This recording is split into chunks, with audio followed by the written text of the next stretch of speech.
시청자 여러분 안녕하십니까? 7월 7일 굿모닝 NBA 시작합니다. 먼저 오늘의 주요 뉴스입니다. 일본 후쿠시마 오염수 방류 계획의 안전성을 검토해온 우리 정부가 종합 결과를 담은 보고서를 오늘 공개합니다. 국제원자력기구 IAEA 사무총장도 우리나라를 방문해 오염수 방류 계획을 검증한 최종 보고서에 대해 설명합니다. 김건희 여사 일가 특혜 의혹 논란이 불거진 서울 양평고속도로 노선에 대해 정부가 사업 자체를 전면 중단하기로 했습니다. 15년 넘는 수건사업 무산에 양평 지역 주민들이 강하게 반발하는 가운데 원희룡 국토부 장관은 민주당 선동의 원인을 제거하기 위해서라고 밝혔고 민주당은 의혹을 덮으려는 꼼수라고 지적했습니다.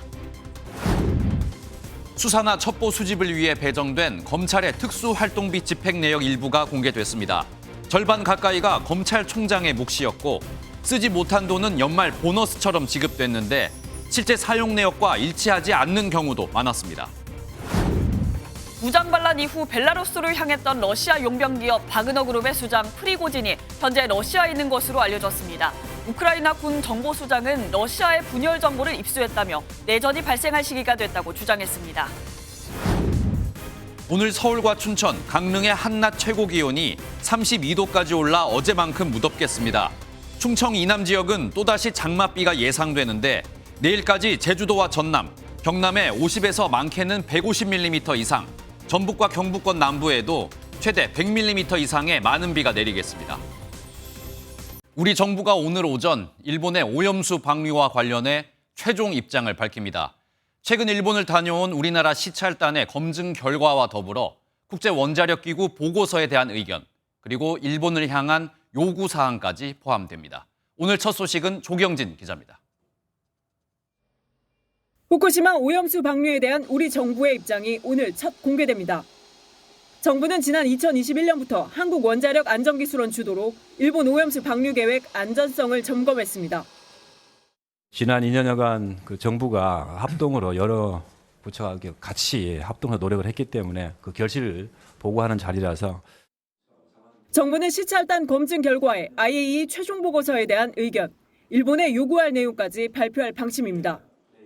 MBN 취재 결과 오염수 방류를 반대할 만한 내용은 없는 것으로 전해지지만 관련된 요구사항은 일본 측과 공식 절차를 통해 소통할 것으로 전해졌습니다. 한일 양국은 다음 주 나토 정상회의를 계기로 정상회담을 조율 중인 상황. 대통령실 고위 관계자는 회담이 성사되면 후쿠시마 처리수 방류 문제가 나올 수 있다며 분위기를 전했습니다. 이런 가운데 IAEA 라파엘 그로시 사무총장은 방한해 내일 유국희 원자력안전위원장과 박진 외교부 장관을 연달아 면담하고 IAEA 최종 보고서에 관한 입장을 설명할 예정입니다. MBN 뉴스 조경진입니다. 일본의 오염수 방류를 앞두고 걱정과 우려의 목소리도 계속 나오고 있습니다. 어제는 우리나라의 국민 생선으로 불리는 고등어를 잡기 위해서 대규모 출항이 있었는데요. 일본의 오염수 방류 시기와 마침 겹쳐서 어민들의 걱정이 컸습니다. 안진우 기자가 현장에 다녀왔습니다.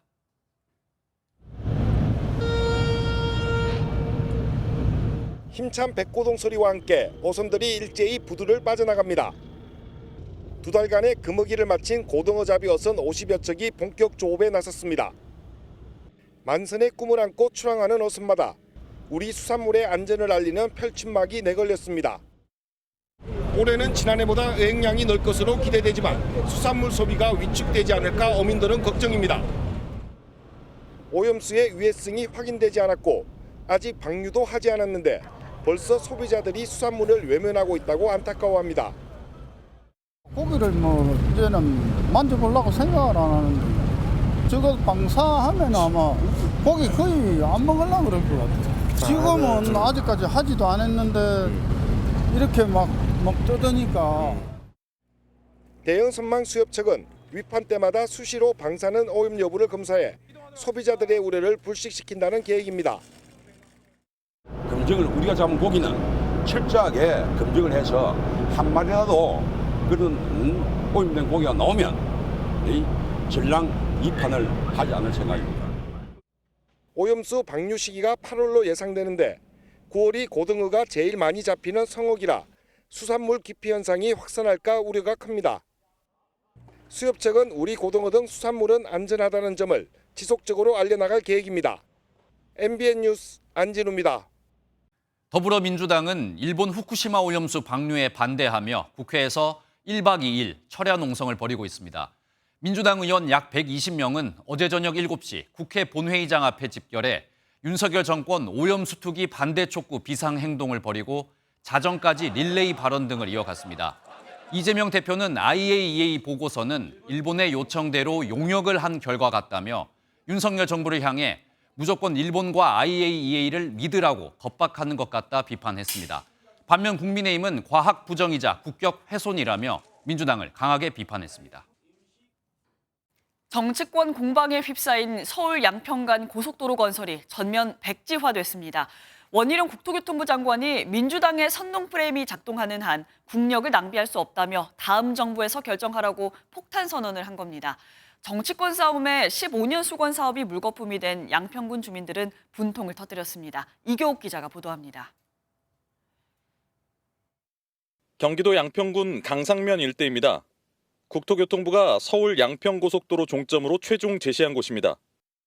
예비타당성 조사를 통과한 계획안에는 인근인 양서면이 종점이었지만 국토교통부는 교통량과 경제성을 고려해 최종 종점을 강상면으로 변경했습니다. 하지만 더불어민주당이 주변에 김건희 여사 일가가 소유한 땅이 있어 국토부가 노선을 변경했다고 거듭 주장하자 원희룡 국토부 장관은 더는 야당의 선동 프레임에 끌려다닐 수 없다며 전면 백지화를 선언했습니다. 이 노선이 정말 필요하고 최종 노선이 있다면 다음 정부에서 하십시오. 공무원들만 골탕 먹이지 말고 민주당이 그리고 지금 의혹 제기하는 사람들이 처음부터 노선 결정 과정에 관여를 하시기 바랍니다. 사업이 전면 백지화됐다는 소식에 주민들은 분통을 터뜨렸습니다. 15년을 준비한 수건 사업인데 정치권 공방 탓에 한순간에 물거품이 됐다는 겁니다. 고속도로의 JC와 IC도 구분하지 못하고 이 지역에 대한 일고의 연고나 지역 사정도 모르는 사람들이 군민의 이익도 헤아리지 못하면서 서울 양평고속도로는 양수리 일대 심각한 교통 정체난을 분산시키기 위해 지난 2008년부터 추진된 사업입니다. 노선에 대한 전략 환경 영향 평가와 주민 설명회를 목전에 두고 사업이 백지화되면서 주민들은 그저 망연자실한 표정입니다. MBN 뉴스 이기옥입니다. 고속도로 사업 의혹과 백지화를 두고 여야의 대치는 강대강으로 치닫고 있습니다. 여당과 국토부가 의혹을 제기하려면 당 간판, 그러니까 민주당의 명운을 걸라고 초강수를 두자 민주당은 책임을 회피하고 있다며 단군 이래 최악의 이권 카르텔이라고 비판했습니다. 계속해서 노태현 기자입니다. 국민의힘과 국토교통부는 예정에 없던 긴급 협의회를 열었습니다. 원희룡 국토교통부 장관은 민주당이 김건희 여사 악마화에 나서고 있다며 장관직을 걸겠다고 초강경 대응에 나섰습니다. 수사 결과 민주당이 제기한 현재 의혹들이 근거가 없고 무고임이 밝혀진다면 민주당 간판 내리십시오. 여당은 사태의 책임을 민주당의 가짜뉴스 프레임에 돌렸습니다. 새 노선이 사업성과 환경성 측면에서 더 이득이라고 조목조목 반박하며 의혹을 제기한 이해찬 전 민주당 대표 등을 경찰에 고발했습니다. 대한 노선의 비용 대비 사업 효과는 더 큰 것으로 한강을 2회 횡단하는 당초 노선안보다 환경성 측면에서도 훨씬 더 유리합니다. 민주당은 의혹을 밝히면 되는 일인데 왜 직을 거는 거냐며 무책임하다고 반박했습니다. 공직자로서 해야 될 일은 하고 또 해서는 안 될 일은 안 하면 되는 것이지 국민의 삶이나 국가의 미래를 놓고 자꾸 도박하자. 또 당내 TF를 꾸려 양평 현장을 찾아 단군 이래 최악의 이권 카르텔이라며 지난 5월 왜 갑자기 계획이 바뀐 건지 밝히라고 압박했습니다. 민주당은 국정조사와 감사원 감사, 사법기관의 수사까지 필요하다는 입장이어서 여야 간 벼랑 끝 대치는 한동안 계속될 전망입니다. MBN 뉴스 노태현입니다. 윤석열 대통령은 어제 청년들을 만난 자리에서 국정과제와 관련된 법안이 국회에서 제대로 논의된 적이 없다며 야당의 발목 잡기를 재차 비판했습니다. 그리고 내년부터는 근본적인 개혁이 가능하다며 총선을 의식한 발언도 덧붙였습니다. 원중희 기자입니다. 2030 세대 650여 명과 만나 재킷을 벗고 편안한 복장으로 대화에 나선 윤 대통령. 나라의 미래인 청년들의 생각을 국정에 반영하려 했지만 미흡했다고 토로하며 야당의 발목 잡기를 원인으로 꼽았습니다. 120대 국정과제로서 정리를 해서 작년 6월까지 99개의 법안을 우리 당에서 제출을 했는데 거의 국회에서 논의되거나 제대로 논의되거나 통과된 게 없습니다. 윤 대통령은 행정부가 아무리 하려고 해도 한계가 있다며 법 개정과 예산의 뒷받침이 필수적이라고 말했습니다.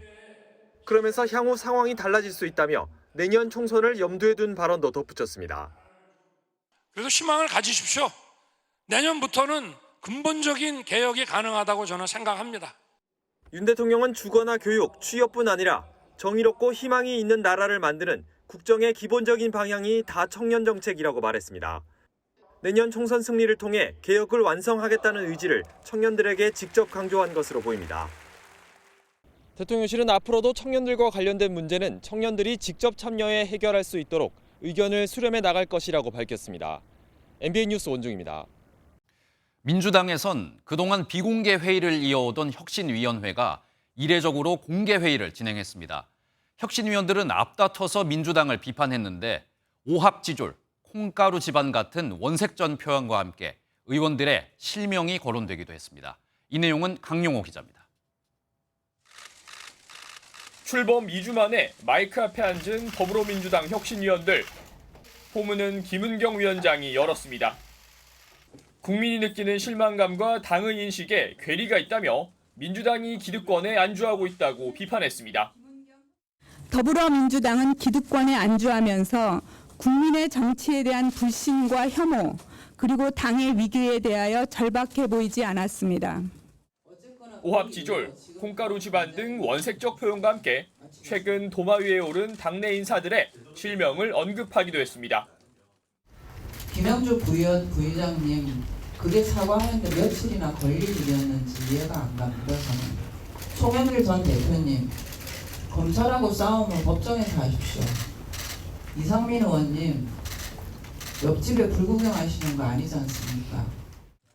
1호안으로 내놓은 체포동의안 당론 가결에 대해 미온적 반응이 나오는 것은 물론 당내 분열의 목소리가 이어지는 것에 대해 경고한 겁니다. 2호 혁신안으로 꼼수 탈당 방지책을 검토하고 있는 것으로 알려진 가운데 수용을 압박하기 위한 포석도 깔린 걸로 보입니다. 하지만 민주당 일각에서 혁신 동력이 꺼졌다는 평가가 나오고 있어 혁신이 무용론을 어떻게 떨쳐낼 수 있을지 관심이 쏠립니다. MBN 뉴스 강용호입니다. 지난 2017년부터 2년간 사용된 290억 원 정도의 검찰 특수활동비 사용 내역이 공개됐습니다. 이 검찰총장의 통치 자금이 아니냐 이런 비판이 제기됐는데 검찰은 수사 기밀이라 모든 내역을 공개할 수는 없지만 사용 내역과 증빙 자료를 철저히 관리하고 있다고 밝혔습니다. 홍지호 기자입니다. 2019년 9월 윤석열 당시 검찰총장의 특수활동비 집행 내역입니다. 수백만 원에서 5천만 원까지 모두 2억 7천여만 원이 나갔습니다. 지급 대상과 사유는 가려져 있습니다. 시민단체가 공개한 2017년 5월부터 2019년 9월까지 검찰의 특수활동비는 292억 원이 넘었습니다. 정기적으로 지급된 건 156억 원, 수시로 사용된 건 136억 원이었습니다. 1억 5천만 원이 한 번에 지급되는 경우도 있었습니다. 수시 사용분이 사실상 검찰총장이 자유롭게 쓸 수 있는 돈이었다며 쌈짓돈이라는 비판이 나왔습니다. 검찰총장 통치 자금이 저희 29개월 동안 136억이 있었다. 1개월에 평균 4억 6천만 이상이 사용되었다. 이렇게. 정기적으로 지급된 활동비 가운데 15명의 특정 지위를 가진 사람에게 간 돈만 75억 원이 넘는다는 주장도 제기됐습니다. 2017년 연말에는 이미 배분된 특활비 외에 전국 64개 검찰청에 4억 원이 추가로 나가기도 했습니다.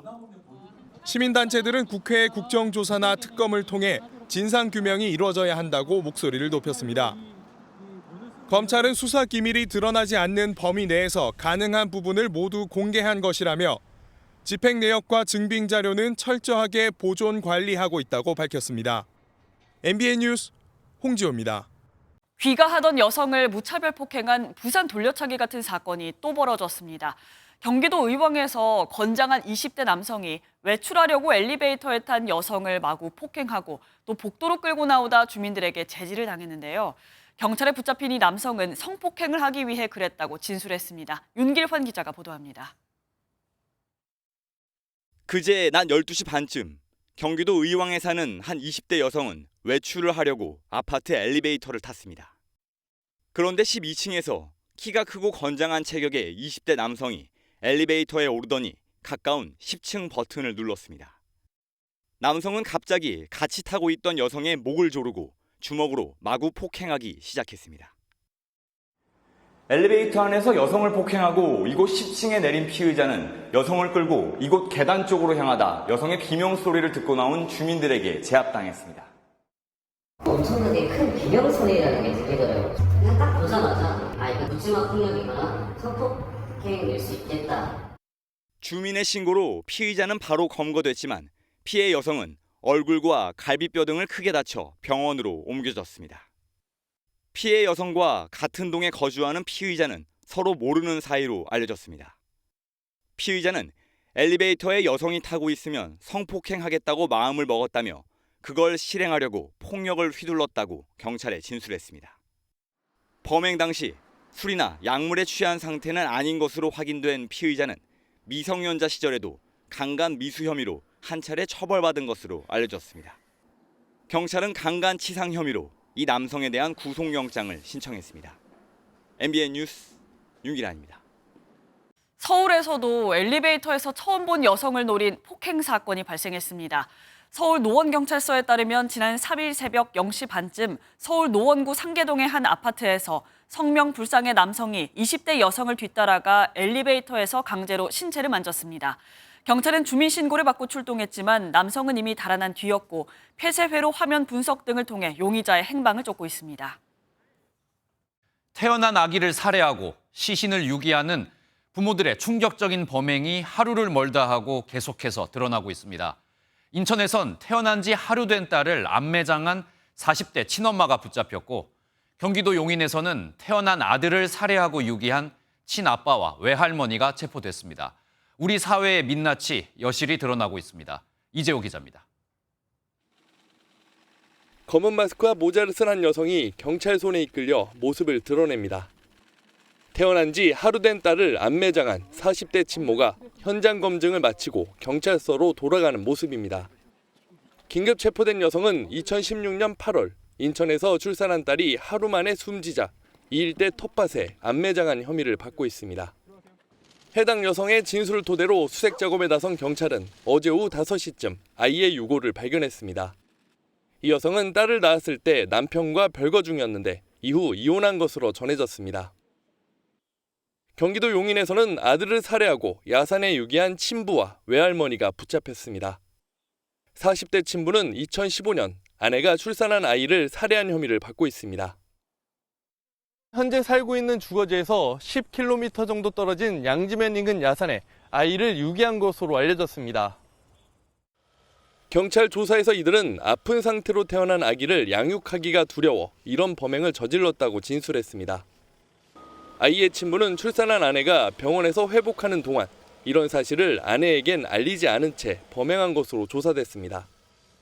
출생 미신고 아동에 대한 전수조사가 이뤄지면서 경찰은 전국 곳곳에서 598건에 대한 수사를 진행하고 있습니다. 이 가운데 23명의 아동이 숨진 것으로 드러났습니다. MBN 뉴스 이조입니다. 오늘 중북부 지역은 무더위가 기승을 부리겠지만 남부와 제주에는 강한 장맛비가 내리겠습니다. 김다영 기상캐스터 자세한 날씨 전해주시죠. 네, 절기의 소서인 오늘도 수도권 등 중북부 지역은 무더위가 계속되겠습니다. 낮 최고 기온 서울과 춘천은 33도까지 올라 어제만큼 덥겠는데요. 반면 충청 이남을 중심으로는 또다시 장맛비가 내리겠습니다. 현재 제주와 전남에는 이미 비가 시작됐고요. 제주 산지와 전남 해안에는 호우주의보도 내려졌습니다. 오전 중에는 그 밖에 남부와 충청 남부로도 비가 확대되겠습니다. 비는 내일 오전에 대부분 그치겠지만 남해안과 제주는 모레 아침까지도 이어지겠고요. 예상되는 비의 양은 전남과 경남, 제주에 최고 150mm 이상, 전북과 경북 남부에도 최고 100mm 이상의 많은 비가 내리겠습니다. 특히 이번에도 남부와 제주에는 돌풍과 천둥, 번개를 동반한 시간당 30에서 60mm의 강한 비가 쏟아질 때가 있겠습니다. 최근 많은 비가 자주 내려 지반이 약해져 있는 만큼 피해 없도록 대비 철저히 해주셔야겠습니다. 비가 내리면서 남부지방은 더위가 누그러지겠습니다. 낮 기온 대구 26도, 광주는 25도 선에 그치겠습니다. 내셨습니다. 오늘 하루 중요한 일정을 소개해드리는 굿모닝 오늘입니다. 어떤 일정이 있는지 함께 살펴보겠습니다.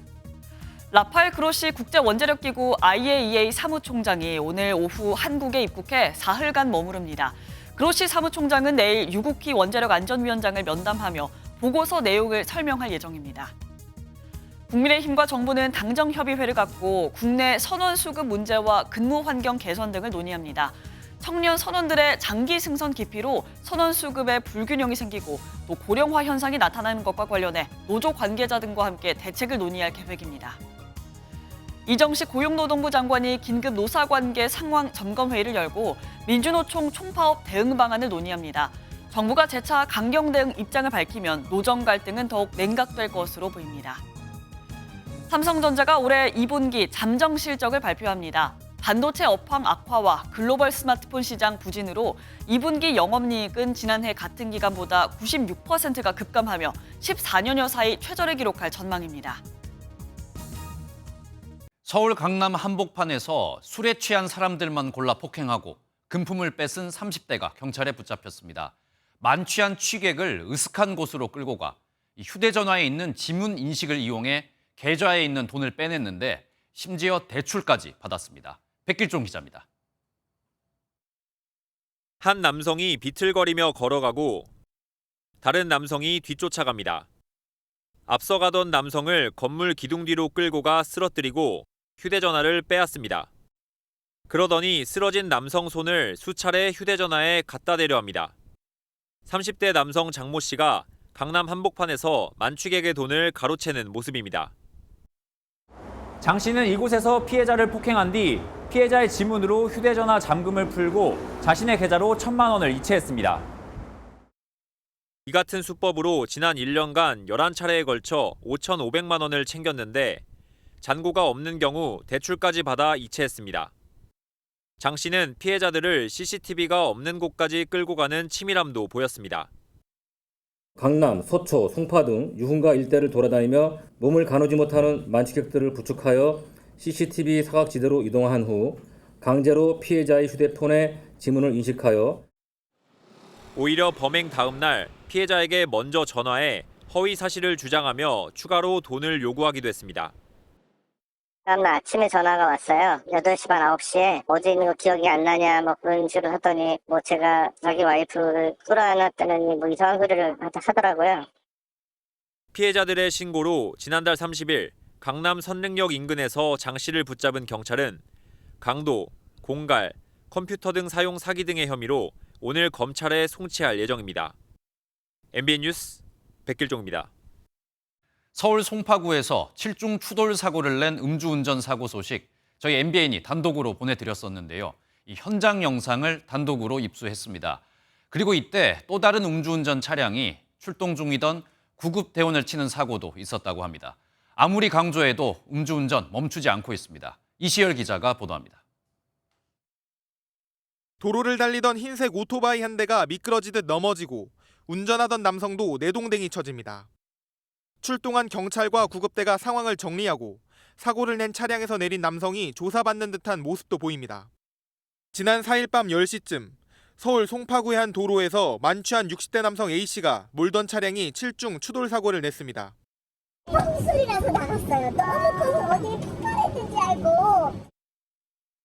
질주하던 차량은 이곳에서 오토바이를 들이받고서야 멈춰섰는데 반바퀴를 회전하며 중앙분리대도 모두 파손됐습니다. 앞서 차량은 약 800m 떨어진 사거리에서 우회전을 하다 화물 차량과 1차 충돌하고 인근 경찰병원까지 3번에 걸쳐 재차 차량들을 들이받았습니다. 이 사고로 모두 8명이 부상을 입었고 경찰은 A씨를 음주 뺑소니 혐의 적용 여부 등을 조사할 예정입니다. 같은 날 비슷한 시각 영동대로에서도 음주운전 사고가 발생했습니다. 차량 운전자 50대 남성 B씨가 음주운전 의심 차량이 있다는 신고를 받고 출동한 구급대원에게 돌진한 겁니다. 일부 차가 이렇게 대각선 이렇게 있더라고요. 있잖아요. 그냥 가로가 찔러갖고. 구급대원은 다리가 골절되는 등 큰 부상을 입었고 경찰은 특수 공무집행 방해 치상 등의 혐의로 B씨에 대해 구속영장을 신청했습니다. MBN 뉴스 이시열입니다.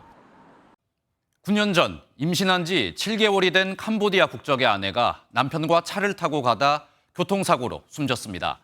남편은 사고 전 생명보험 26개에 가입해 생명보험금이 95억 원이 넘었고 재판에 넘겨졌습니다. 하지만 대법원에서 무죄 판결을 받았고 추가 소송에도 이기면서 더 많은 보험금을 받게 됐습니다. 박은채 기자입니다. 지난 2014년 이모 씨가 몰던 승합차가 고속도로에 있는 8톤 화물차를 들이박았습니다.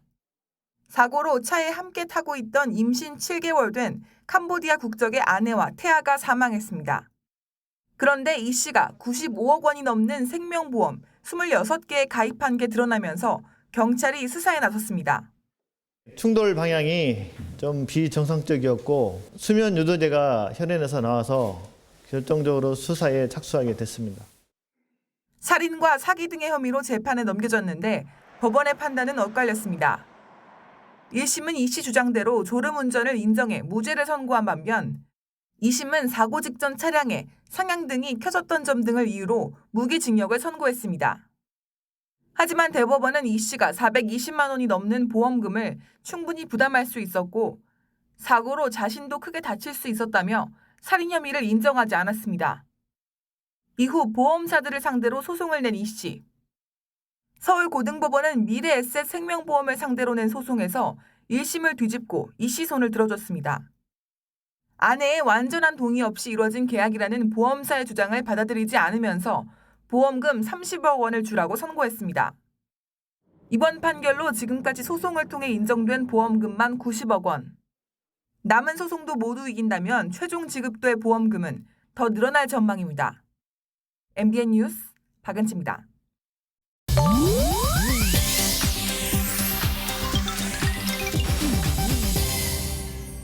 인터넷에서 화제가 되고 있는 소식들을 모아 전해드리는 인터넷 와글와글입니다. 가수 이명웅과 축구선수 손흥민, 한국을 대표하는 두 명의 특급 스타가 축구장에서 만났습니다. 이틀 전부터 SNS와 주요 온라인 커뮤니티에는 두 사람의 축구 영상이 올라왔는데요. 인터넷 프로그램 촬영을 위해 만난 것으로 이날 아마추어 축구 경기를 펼친 것으로 알려졌습니다. 평소 축구에 남다른 애정을 보였던 이명웅 씨, 이날 골을 넣고 무릎을 꿇으며 손흥민 선수의 찰칵 세리머니를 하는가 하면 손흥민 선수와 하이파이브를 하고 포옹도 합니다. 명품 슈팅 모습과 코너킥을 준비하는 손흥민 선수의 모습도 공개됐는데요. 누리꾼들은 세계의 만남이라며 두 사람이 어떤 호흡을 보여줄지 기대를 모으고 있다네요. 일론 머스크의 트위터에 대항해 새로운 소셜미디어 스레드를 출시한 마크 저커버그가 11년 만에 적진 트위터 계정에 그림 한 장을 올렸습니다. 똑같은 옷을 입은 두 명의 스파이더맨이 서로 삿대질을 하는데요. 인터넷에서는 이 그림이 상대방의 정체에 대해 넌 뭐야 라며 따지는 의미로 통용된다고 합니다. 갑자기 저커버그가 누군가를 놀리는 듯한 밈을 올리자 SNS에서는 머스크를 도발한 거란 해석이 나오고 있고요. 또 로이터 통신은 이 게시물이 농담스러운 잽이라고 풀이하기도 했습니다. 앞서 이 두 사람은 스레드 출시 직전인 지난달 말부터 SNS에서 격투기 대결로 한판 붙자며 기싸움을 벌이기도 했는데 이 기싸움이 홍보가 된 걸까요? 스레드는 하루도 안 돼 사용자가 수천만 명을 돌파하며 트위터를 위협하고 있다네요. 말 그대로 마른 하늘에서 돈다발이 떨어졌습니다. 최근 필리핀 세부의 한 해안 도로에서 오토바이를 타고 가던 남성의 돈가방이 터지며 400만 페소, 한화로 약 9,400만 원 상당의 지폐가 도로 위에 뿌려졌습니다.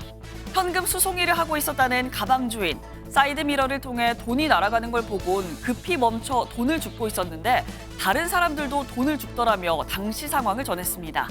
도로 위는 돈을 줍는 사람들로 아수라장이 됐고 이 가방 주인은 120만 페소, 약 2,800만 원의 돈을 잃었다고요. 경찰은 일부 돈이 바다로 날아갔을 가능성을 열어두고 돈을 주워간 사람들을 CCTV로 계속 확인하고 있다고 전했습니다. 인터넷 와글와글이었습니다. 이태원 참사 당시 경찰의 현장 대응을 지휘한 이임재 전 서울 용산경찰서장과 송병주 전 상황실장이 구속 6개월 만에 풀려났습니다. 법원은 정해진 날짜에 출석하고 증거를 없애지 않겠다는 서약서를 조건으로 보석 청구를 받아들였습니다. 이로써 이태원 참사와 관련해 구속 기소된 피고인 6명이 모두 석방돼 불구속 상태로 재판을 받게 됐는데 유가족들은 상식이 있는 나라냐며 강하게 반발했습니다. 어젯밤 11시 55분쯤 전북 정읍시 내장저수지 인근 야산에서 산사태가 나 길을 지나던 택시 한 대가 토사에 깔리고 인근 마을에 2시간 동안 전기 공급이 끊겼습니다. 사고를 당한 택시기사와 승객은 크게 다치지 않은 것으로 알려졌는데 정읍시청은 해당 지역 방문을 자제해달라고 당부했습니다. 일부 새마을금고에서 대량 예금 인출, 뱅크런 조짐이 나타나자 정부가 관계기관 합동으로 범정부 대응단까지 구성했습니다. 고객 예금은 정부가 나서 모두 보장하겠다고 약속했고 해지한 예적금을 다시 예치하면 비과세 혜택도 그대로 유지시켜주는 방안까지 들고 나왔습니다. 최은미 기자입니다. 직접 새마을금고를 찾은 한창섭 행정안전부 차관. 예금주들을 안심시키겠다며 자신의 예금 계좌까지 개설했습니다. 새마을금고 고객 여러분, 5천만 원까지 원금과 이자가 보장되니 안심하고 맡겨도 됩니다. 정부가 든든하게 지키겠습니다. 하지만 다급하게 해지를 요청하는 고객들도 여전합니다. 일단 해지해주세요. 해주시고 저도 이제 믿고 싶은데 이런 상황에서는 좀 제가 아무리 어떤 말씀을 하셔도 정부는 5월 말 기준 새마을금고 중앙회가 보유한 상환 준비금은 77조 3천억 원, 예금자 보호 준비금도 2조 6천억 원으로 필요시 국가기관으로부터 차입도 가능하다고 강조했습니다. 정부는 이번 사태로 중도 해지했던 예적금을 다시 예치하면 약속했던 약정 이율과 비과세 같은 혜택을 복원해주는 방안도 검토하고 있습니다. 2011년에 당시 새마을금고가 유출 사건이 좀 있었을 때 그때도 2주 내 예적금을 재치한 경우에 원복시킨 사례가 있습니다. 그러나 이미 불안감이 큰 상황이라 효과가 있을지는 미지수입니다. 금고 임직원 비리와 미숙한 운영 등 문제가 불거졌는데도 제대로 관리 감독하지 못한 행안부에 엄중한 책임을 물어야 한다는 지적도 나옵니다. MBN 뉴스 최은미입니다.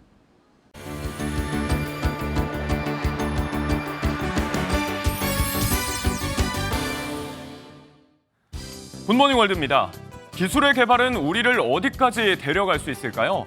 오늘은 삶을 점점 더 윤택하게 만들어주는 신기술의 향연들과 함께합니다. 먼저 UN 주초 행사에 등장한 로봇들부터 만나보시죠. 마치 살아있는 듯 자유자재로 뛰노는 강아지 로봇. 자연스럽게 눈을 깜빡이고 안면 근육을 활용해 다양한 표정으로 말까지 하는 휴머노이드 로봇은 그야말로 압권입니다. UN 기술기구 주초 행사에 등장한 최첨단 로봇들입니다. 사람을 기억하고 감정을 흉내내는 돌봄 기술을 갖춘 로봇, 재난 현장 구조 로봇, 산업용 로봇 등이 총출동했는데요. UN이 설정한 17개 지속 가능한 개발 목표 실현에 다방면에서 기여할 것으로 기대되고 있습니다. 세계 최초로 로봇과 함께하는 기자회견도 열려 또 한 번 모두를 놀라게 할 예정이라네요.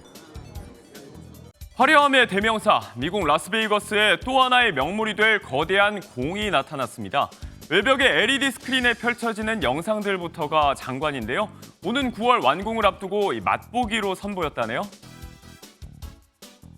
거대한 공이 라스베이거스의 밤에 화려함을 더합니다. 헬로 월드라는 문구로 시작된 LED쇼, 생생한 지구와 달 표면, 색색의 불꽃놀이와 성조기 애니메이션에 이르기까지 작심한 듯 장관을 펼쳐 보이는데요. 54,000제곱미터 면적의 세계 최대 스크린을 갖춘 이 건축물은 4만 명을 수용할 수 있는 돔 형태의 공연장. 무려 3조 원에 가까운 공사비를 들여 다가오는 9월 완공됩니다. U2의 콘서트를 시작으로 스포츠 경기 등 각종 이벤트가 열릴 예정인데요.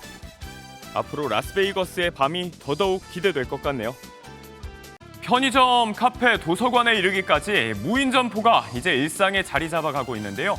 이제 무인으로 배송까지 가능한 시대가 열리고 있습니다. 유럽에서 자율주행 배송이 시범 운영 중이라네요. 앙증맞은 크기의 미니 밴이 배송에 나섰습니다. 운전석이 따로 보이지 않는 데는 다 이유가 있는데요. 바로 자율주행 시스템으로 움직이는 무인 배송 밴입니다. 리투아니아의 한 스타트업이 개발한 이 무인 배는 현재 수도 빌뉴스에서 식료품 등을 배송하며 시범 운영 중인데요. 교통 센서와 GPS, 전후 좌우에 장착된 카메라로 오롯이 혼자 움직이면서도 원격 조종을 통해 위급 상황에도 대처할 수 있습니다. 배송지에 도착하면 고객은 전송받은 비밀번호를 입력해 제품을 받아볼 수 있는데요.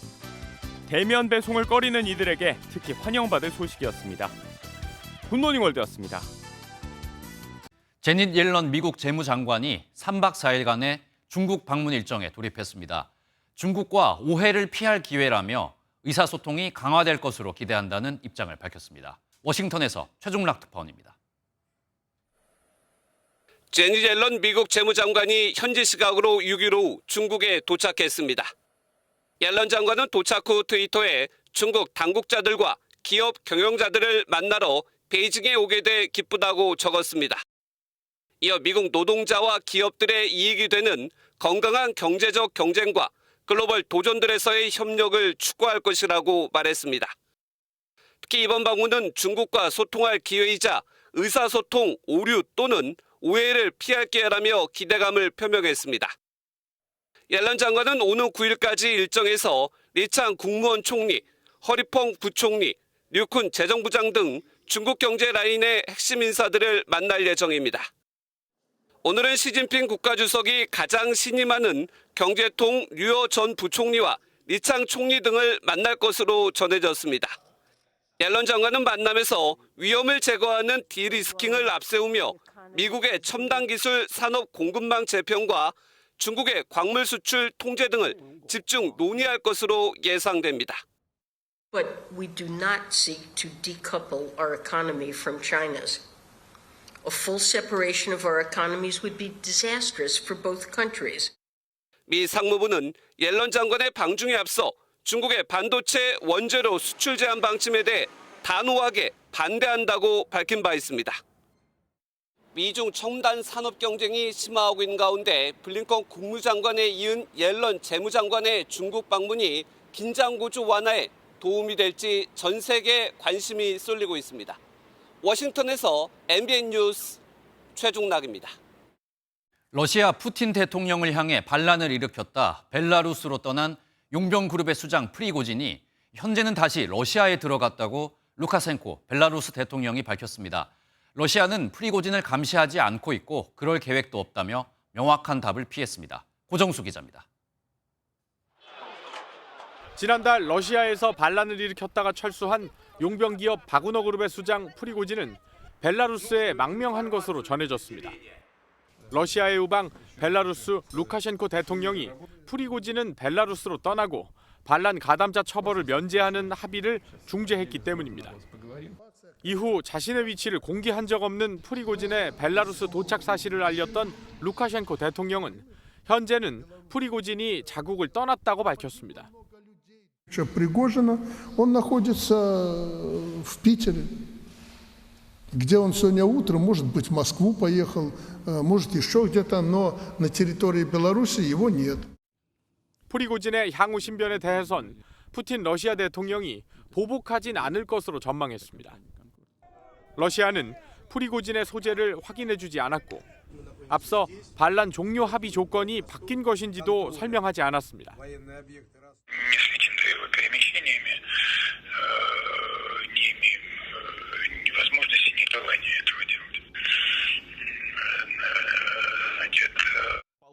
그러나 러시아 국영방송은 현금과 금괴, 무기 등이 발견된 프리고진 사무실과 저택 수색 장면을 공개했습니다.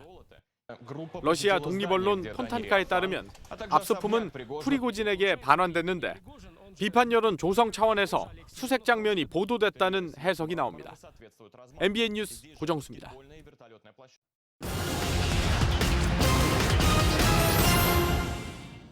한여름 무더위를 날려줄 범죄 스릴러 2편이 공개됐습니다. 먼저 희대의 살인마와 형사가 몸이 바뀐 채 쫓고 쫓기는 영화 악마들입니다. 북미 최대 장르 영화제 판타지아 국제영화제에도 초청되며 기대감을 더하고 있습니다. 30년차 베테랑 형사 김택록이 복수를 위해 돌아왔습니다. 디즈니 플러스 형사록의 시즌2가 공개됐는데요. 명품 배우 이성민과 새롭게 합류한 김신록의 연기 대결이 주목됩니다. 다양한 창작 뮤지컬이 관객들을 만납니다. 이대호, 추신수 선수를 모티브로 유소년 야구단 이야기를 그리는 야구왕 마린스.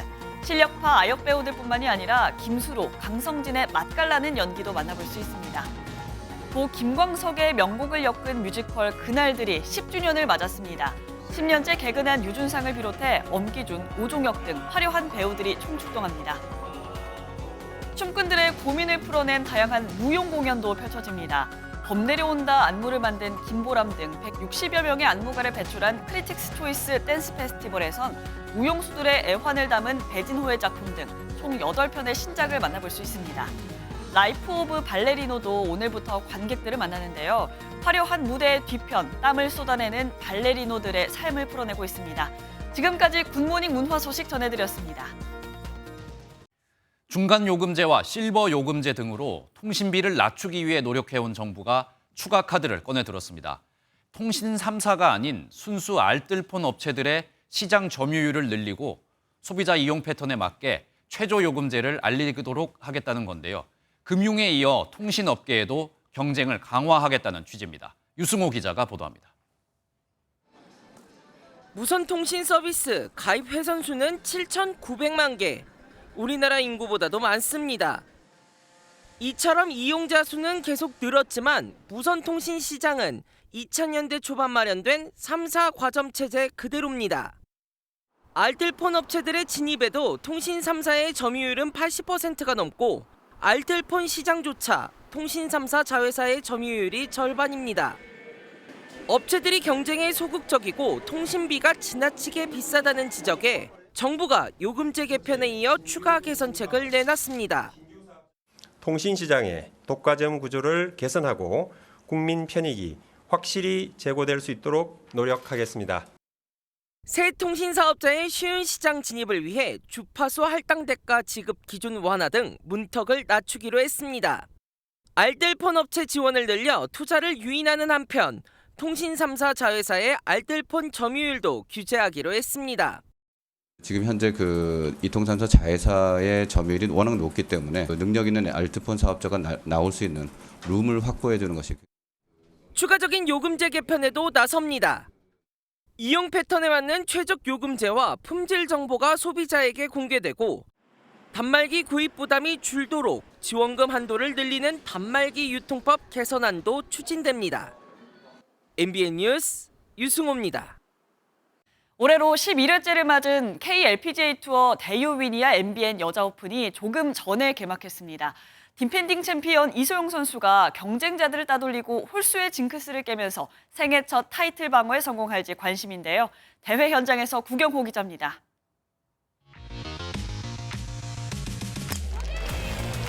이소영은 상금으로 34억 원을 번 강호지만 홀수회에는 유독 약했습니다. 지난해 대유위니아 MBN 여자 오픈 우승까지 통산 6승을 모두 짝수회에만 올렸습니다. 올해도 대상 포인트 5위를 달리는 등 꾸준한 활약을 이어가고 있어 이번 대회는 홀수의 징크스를 털어버릴 기회입니다. 생애 첫 타이틀 방어에도 도전합니다. 홀수에다 보니까 사람들이 좀 생각하는 게 많으신데 탑10 안에 든다는 생각으로 좀 자신 있게 친다면 좋은 성적 낼 거라고 생각하고요. 상금 랭킹 2위 박지영과 3위 이혜원은 US 여자 오픈에 출전하느라 이번 대회에 불참하는 상금 선두 박민지를 제칠 기회를 잡아 이를 악물었습니다. 또 상반기 남은 대회 중에서는 이제 상금 규모가 크다 보니까요. 잘하면은 박민지 선수를 이길 수 있겠지만 잘하고 싶습니다. 드라이브 평균 비거리 264m로 1위를 달리는 슈퍼루키 방신실도 최근 부진을 털고 시즌 2승에 도전합니다. 처음 몽벨 코스를 돌아봤는데 저랑 잘 맞는다고 느꼈고요. 자신 있게 칠 수 있는 홀에서는 좀 드라이버 티샷을 자신 있게 치겠습니다. 선수들은 모두 한자리에 모여 저마다 우승을 다짐했습니다. 이번 대회는 총 상금이 10억 원으로 1억 원 증액돼 선수들의 우승 경쟁은 더욱 뜨거울 전망입니다. MBN 뉴스 구경호입니다. 절기 소서인 오늘도 수도권 등 중북부 지역은 무더위가 이어지겠습니다. 낮 최고 기온 서울과 춘천은 33도까지 올라 어제만큼 덥겠는데요. 반면 충청, 이남을 중심으로는 또다시 장맛비가 내리겠습니다. 현재 제주와 전남에는 이미 비가 시작됐고요. 제주 산지와 전남 해안에는 호우주의보도 내려졌습니다. 오전 중에는 그 밖에 남부와 충청 남부로도 비가 확대되겠습니다. 비는 내일 오전에 대부분 그치겠지만 남해안과 제주는 모레 아침까지도 이어지겠고요. 예상되는 비의 양은 전남과 경남, 제주에 최고 150mm 이상, 전북과 경북 남부에도 최고 100mm 이상의 많은 비가 내리겠습니다. 특히 이번에도 남부와 제주에는 강한 비가 쏟아질 때가 있어 주의하셔야겠는데요. 전남과 제주는 오늘 아침부터 낮 사이, 전북과 영남 지역은 오늘 오후부터 내일 아침 사이 시간당 30에서 60mm의 집중 호우가 쏟아지겠습니다. 이 시각 현재 기온 보겠습니다. 서울 24.3도 나타내고 있고요. 동해안 지역은 25도를 웃돌며 열대야 현상이 나타나고 있습니다.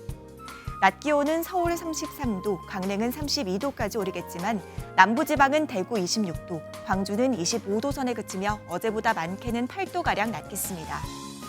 이번 주말부터 다음 주 초반까지 전국 곳곳에 소나기가 자주 내릴 전망입니다. 날씨였습니다. 금요일 아침 굿모닝 MBN 마치겠습니다. 저희는 다음 주 월요일 아침에 다시 찾아뵙겠습니다. 함께해 주신 여러분 고맙습니다.